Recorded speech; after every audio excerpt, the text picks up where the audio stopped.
How you doing, comic and comic art fans? We got the Pulp Process Edition for you today. This beauty is basically everything you need. If you are a fan of Process, you want to make a comic, uh, it's got everything in here. Um, Oversized, I have it here next to the original hardcover. Um, Take a look size wise. We're talking standard kind of Omni deluxe edition size. But when we look at the thickness, this book is packed with just everything, and we'll go through that today. Um, but first, maybe we want to do a little bit of a dive into the story itself, and so this came out in 2020 during the pandemic, and my first reaction was, awesome. Brubaker and Phillips, they're going to be doing a western, and then I found out, hey, it's going to be 64 pages, and so it was a little disappointing. I thought, I don't know why, but felt like, hey, 64 pages. What are they really going to get done there? It's like three issues, short comic arc. Um, is it going to be compelling? And still picked it up, and it was the read of the year. Um, think storytelling wise, um, efficient would be the word, but it was extremely compelling read, extremely entertaining, and yeah. So let's go into a dive into the story, some of the art, some of the storytelling. Um, One of the weird things about the process edition, and we'll go through that later, is all of that process is front loaded here, um, with the final story, uh, you know, at the end of the book. So, I'm not sure if how great of a decision that is. I always kind of expect to read that story first. Um, and for new readers, maybe people that haven't picked up the book yet, I think you would hope maybe want to pull them in with such a great story, but they decided to put it at the end. So that's just a note. But yeah, we're gonna flip through. Um, the basic story is about a writer of comics, and he's he writes westerns in 1939 New York City, and he's really telling the story of his past as kind of a western outlaw. Now he's an old man. One of the nice things about going with the flashbacks and present day, um, Sean Phillips, he goes full bleed, okay, for a lot of these flashbacks, and Jacob Phillips, his son who's colored it, um, uses kind of minimal colors. Nobody's colored in except Max, who's the main character, and his shirt is always kind of in red, with kind of a background western. I'm not sure how to describe it, but just like a western orangish hue. Um, and so, we have an old guy, um, you know, trying to get by in, post Depression, pre World War II New York City, under the thumb of, uh, a ruthless, horrible comics publisher. We've all kind of, anyone that knows the history of comics knows about those characters. And Brubaker tends to, uh, bring that into some of his stories. Um, as you can see, Phillips does a phenomenal job with kind of the city, placing you in um, the city as a character, the West as a character when he goes in there, and right away, couple of villains. You're talking, you know, that trope of that greedy publisher, um, very easy to identify. When we're talking about efficiency of story, we don't need to get too in depth and too descriptive when it comes to that. Everyone can recognize, hey, okay, greedy comics publisher, um, jacking the artists, um, taking credit, not giving any rights. And then we have, some kind of racist um, thugs in the subway, attacking a Jewish guy. Um, Easy to really just see, not a lot of development necessary there. We as readers uh, quickly can kind of latch on to what's happening, why these guys are bad, where kind of Max falls in the story by his reaction to those things. um, and so that's what we're talking about by being kind of efficient with the story. And I appreciate that. I appreciate Brubaker uh, not needing to handhold you, and describe everything that's happening, explain everything that's happening. I think, you know, writers, comic book writers, the good ones at least, don't always have to do that. And so, just going through, we see kind of, uh, about Max's past, uh, the struggles, how he kind of turned to the life of an outlaw, um, contrasted with where he's ended up today, which is ill health, barely surviving, uh, you know his last paycheck, uh, robbed of his last paycheck, and wondering, hey, what am I gonna do here? You know, um, I think we can all empathize with the character of Max. Here you see him, just totally being replaced by the publisher, um, with somebody younger taking his stories in a direction that he didn't necessarily intend, and, realizing the reality of business, capitalism, and greed, and all the while kind of, um, trying to take care of uh, his wife, Rosa, and concerned about kind of, hey, with my ill health, how am I going to leave her, um, and trying to figure that out, and I think all of us uh, think about life in that way, and want to kind of leave enough for the next generation. It's a kind of an old school way of thinking, but it's also timeless. And so, right away they go out to a movie. Uh,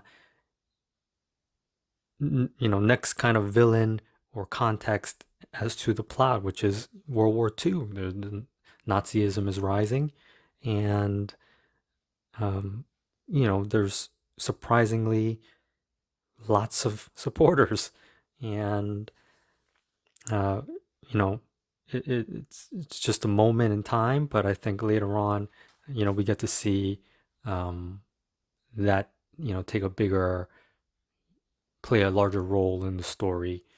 Um, an example of Sean Phillips just being excellent at um, using kind of the location as a character. He always uh, does a terrific job just immersing us in whatever place the characters are in. We look at this theater, the Art Deco architecture just, transports us to a time, a place. Um, we know where we are, and he does such a phenomenal job of that. Um, and so now Max has an idea, and this is kind of where the story starts to pick up. And, he's going back to the old school, outlaw desperation. Um, and, he's planning a heist. We start to see, Phillips with his kind of mastery of shadow. First panel here, the third panel, Max just within the shadows, his inking, spotting of blacks, knowing what to light, knowing what to shroud in darkness. Um, just a noir master, as we know from his many other books. But Phillips uh, doesn't get a ton of credit for because he's not a flashy guy, uh, but tremendous, and tremendously fast. We'll see, through the kind of rest of this process video, clear as an artist. I really believe, I mean, he's a veteran. He's worked on comics, I think, some 40 odd years, at least 30 some odd years. And to me, it looks like he continues to improve. I've read books that he's drawn that, look a little bit stiff. Um, but, you know, from my eye, this book, um, his art is basically perfect for the needs of this book and in the execution. And so Max has someone following him. It's turns out to be an old Pinkerton that used to chase him in the past that has found him and basically has a proposal for him. He stops him from performing the heist with an even better plan to Max's, you know, ears. And, here they're having another bar scene. Here they're having a conversation. Um, the facial expressions in a few amount of lines that Phillips is able to express is just awesome. Here we have Max with kind of the sarcastic look. Then he turns around and you see kind of the curiosity peaking. Um, because he's desperate, because he needs to make sure to put Rosa in a good place before he's gone, which he knows is going to happen soon. So, continued background, we find out there's a not a neo, but a Nazi organization that might be moving some money, and great opportunity for them to come up on a pile of cash and hurt, kind of these villains.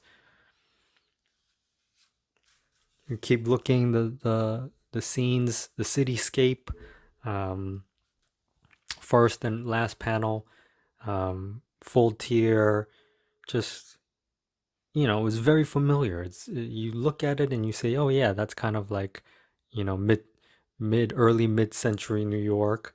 I'm sure we've all seen things like The Godfather and so Godfather 2, and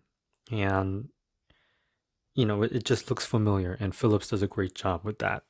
He's um he's known to reference a lot, but he's a guy that is not a slave to reference. He's not tracing.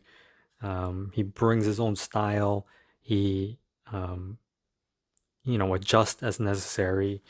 One funny note here: this has got to be Kaiser Verbal Kent or Kaiser Soze.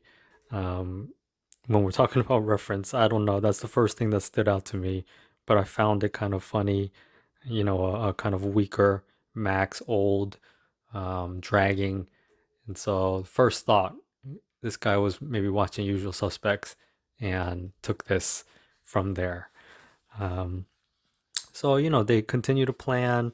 I think, at this point, I don't want to spoil the story, um, but, it gets more and more exciting from here. And as you see, you know, from this page to this page, the coloring kind of starts to change.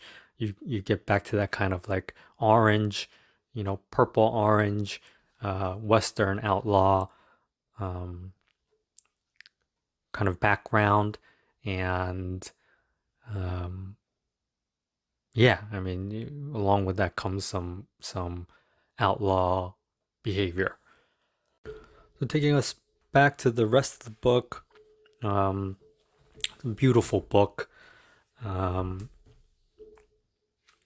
these end papers, um, kind of prelims, layouts, blown up, look fantastic.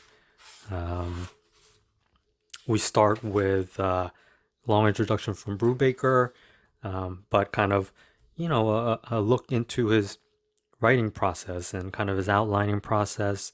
You see kind of a character uh, creation, um, some of the kind of scenes, and the way he's looking at kind of everything. Um, then we get to Phillips's cover creation process, his thumbnails, and then the final product. I believe this cover is all done digitally. Then these guys have kind of like short trailers, 2-page stories to intro the book, and we get script, uh, pencils, digital pencils.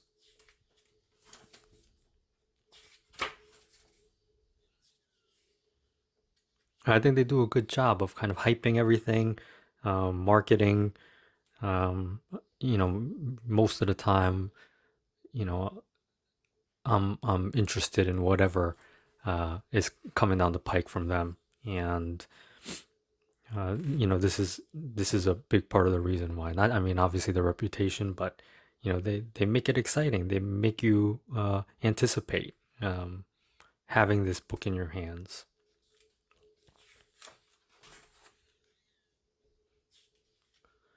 So here you see kind of the final um, inks. So the final line art for these trailer pages. A little bit shrunk down, obviously, but you guys will get to see that in more detail because I happen to have some original art from this book. So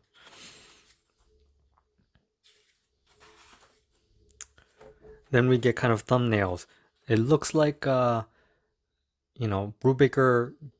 gives a full script, laying out panels and all those things, um, and then Phillips goes out and thumbnails each page.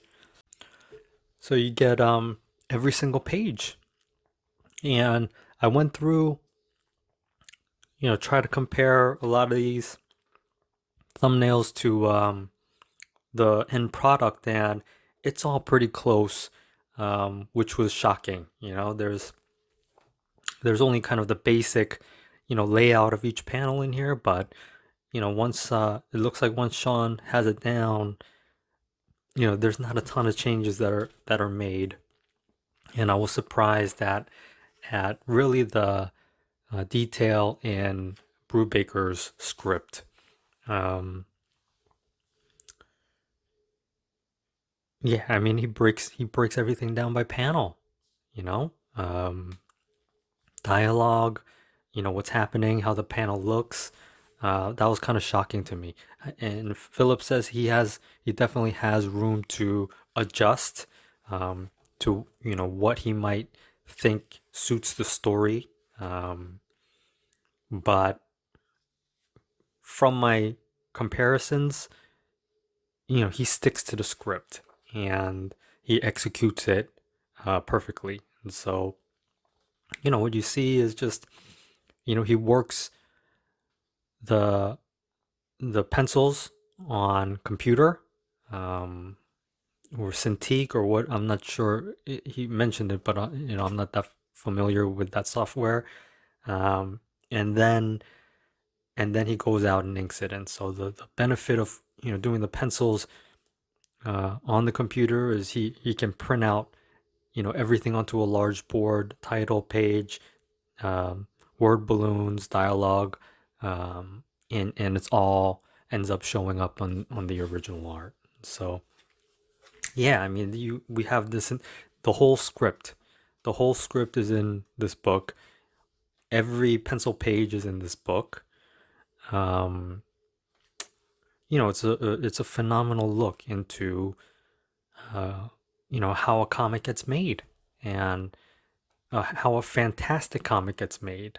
And so uh, the last part is actually they'll show some of the final inked pages, and then finally the colors. Sean's son, Jacob Phillips, does the coloring. Um, how he chooses palette, how he decides to color certain scenes. It's just a wonderful look into kind of the creation of a comic. Um, Highly recommend this book. If you haven't read it, you know, get it in the oversized version. I'm not sure, how many of these are going to be available after a while. Um, if you just want the story, I believe, you definitely can get the trade in kind of regular size. Um, yeah, I mean, just a fantastic um, 1939 adventure story. Uh, it's missing one thing though, and that is a deeper look into, those final inks and that final art before, it's colored. And so, as a treat, we have some original art pages. And as you see, here, let's do a little size comparison. Um, Look how much bigger the original art is than even this deluxe volume size. And just as a note before you continue, there are spoilers in this original art. So if you don't want to be spoiled, uh, turn it off here. Um, but as you can see, um,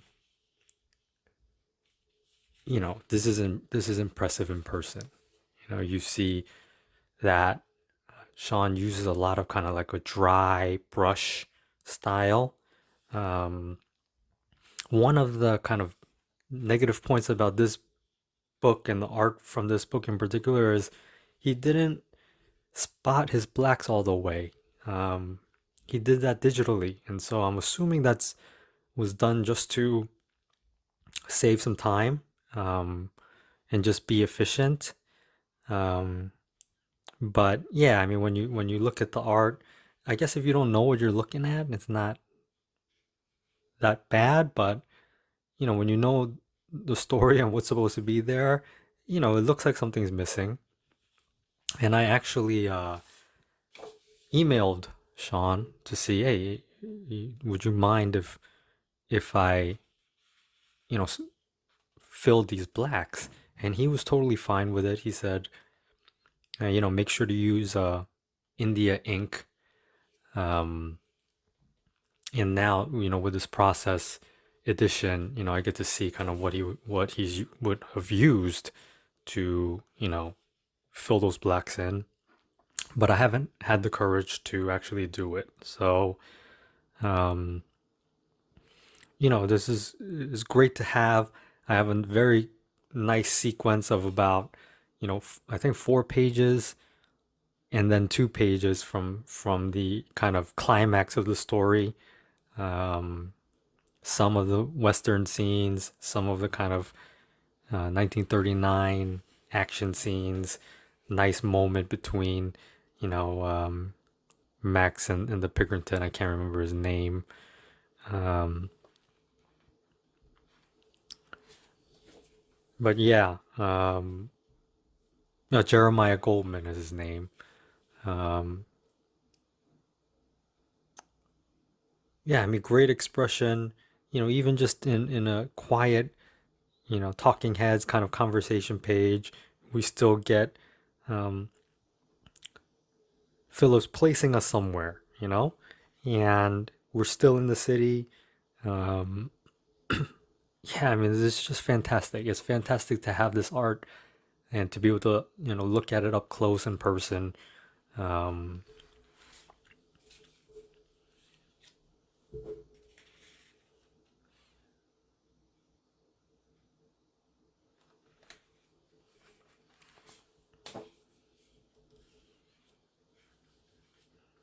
Another fantastic bar scene. Um, and this is it. This is kind of the big um, finale, and just an awesome way to end the book. And you know, the good guy wins in the end. Um, he does something good for others. It's just a great story. I wouldn't call it heartwarming, but it's just you're rooting for this guy, and it's good to see um, it finish, the way that you want, And so very satisfying book that you can really read again and again. I think they did a phenomenal job, and no doubt, the Eisner win was much deserved.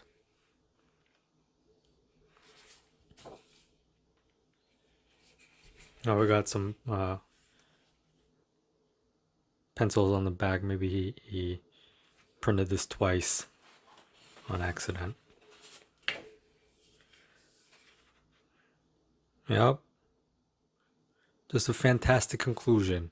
And so I actually really wanted that last page too, just to have that final kind of act, final scene. But I was a little bit too slow.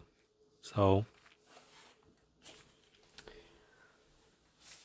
so yeah, that's Pulp Process Edition, some original art. Um, Hope you liked it.